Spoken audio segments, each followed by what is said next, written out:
Can you like expand what you mean by respect? Because I think I had this conversation with an ate, and she felt that the youth were disrespectful, and then she was wondering, like, isn't respect like universal? Like, it doesn't matter what culture you are or what generation.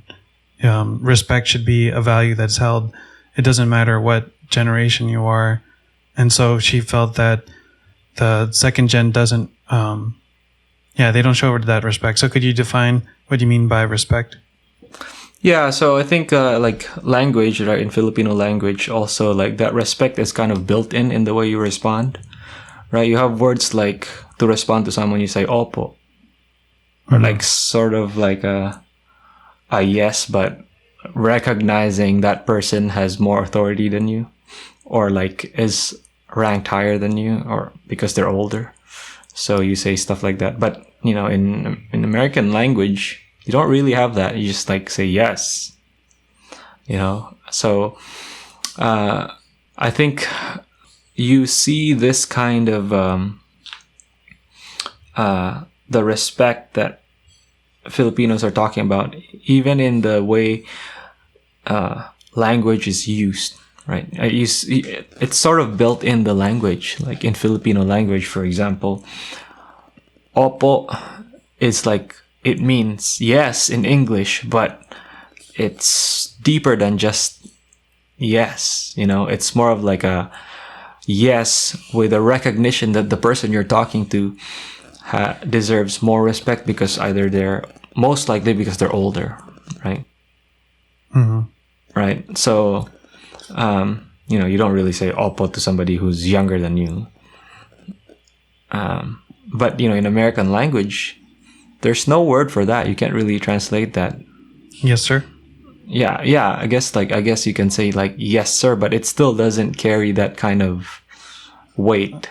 You know what I mean? So, yeah. So maybe like the second gen is being respectful, but just the way that it comes across linguistically, like verbally, doesn't sound like it. Yeah. But yeah. Can I add on to that? Yeah. Yeah, I think with respect, I think the idea of respect too is that like who's going to win the argument, or not the argument, but who's going to win, who's going to have their way, basically. So if there's like a tita and then there's a youth, and then they say like the youth thinks we should do it this way, and then the tita thinks we should do it that way, then by virtue of age, the tita should win. Like she should have her way. If she thinks one way is better, her way is better, then she should have her way. So there's that sense of respect is like if the adult says we can't do that, then and then the youth like kind of says why not, or like answers back, then it's seen as disrespectful or like a questioning of authority, and also because they're not automatically submitting. It goes back to power, I think. Yeah. So I think that like that power, like an authority, that's as aspect of authority. Because I think to add on to what you're saying is I think the younger generation, the way they look at authority and submission is they're going to submit to someone who's competent, capable, competent, capable, and experienced. So you can't just win their respect or win their submission, so to speak, just because of your age. But in Filipino culture, just because you're older, you should be able to have that say on. You should have the authority there, and so I think that's where the disconnect happens. Yeah, I think the disconnect could happen even if both are being respectful. It's just that the way that they perceive the world around them, and then the way that they express themselves is just it's just like culturally different. Like what seems respectful for you, it might not be the way that I'm trying to show respect. Yeah. So you're saying that it's I guess you're saying the cultural way of showing respect, and then you're also talking about language, right? Like the language they use. Yeah, the words.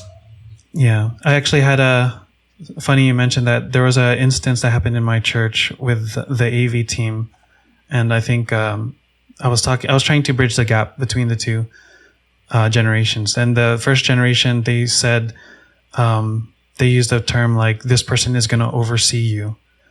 And then to the youth, because like the youth were leading in the AV team.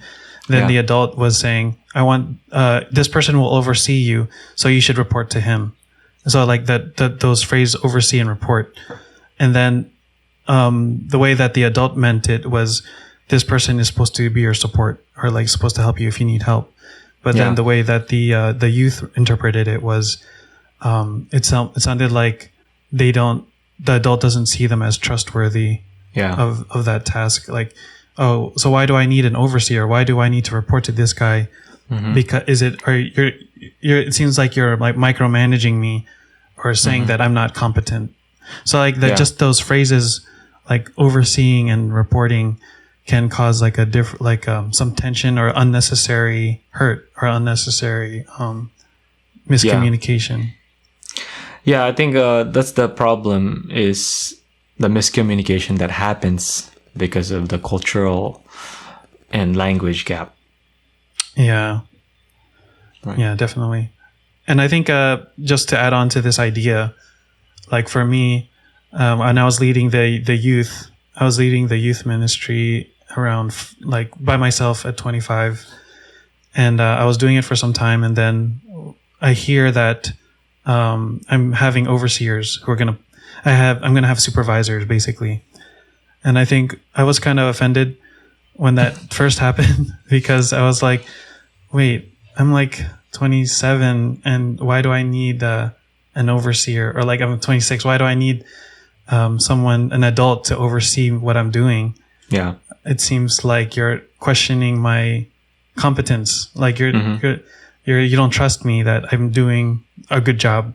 So, but then I think like what helped me like not be so offended by it was understanding, why did the adults do that in the first place?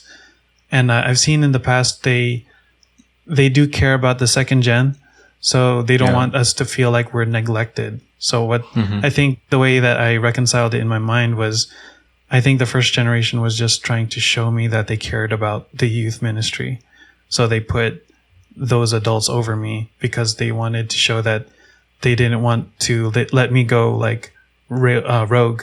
They wanted to put someone on top. So there's that like disconnect or like misunderstanding